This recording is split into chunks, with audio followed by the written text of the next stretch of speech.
Dahil nga sa di pagkakaintindihan nina Cheese Escudero at Heart Evangelista ay tila may isyong lumabas na naman di umano'y ibinenta ni Cheese ang bahay na ibinigay nito kay Heart.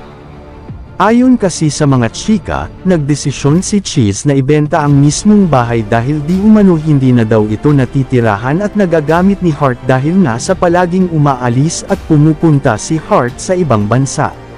Sayang naman daw ito sapagkat wala nang naninirahan dito at tila hindi interested si Heart na tumira dito dahil na nga din sa pagtatrabaho nito sa ibang bansa. Hindi naman masama na ibenta ni Cheese ang bahay dahil may dahilan naman ito kahit na ibinigay niya ito kay Heart. Ang pag-aari kasi ni Heart ay pag-aari din ni Cheese basta edaan lamang ito sa maayos na usapan at huwag hamatong sa pag-aaway.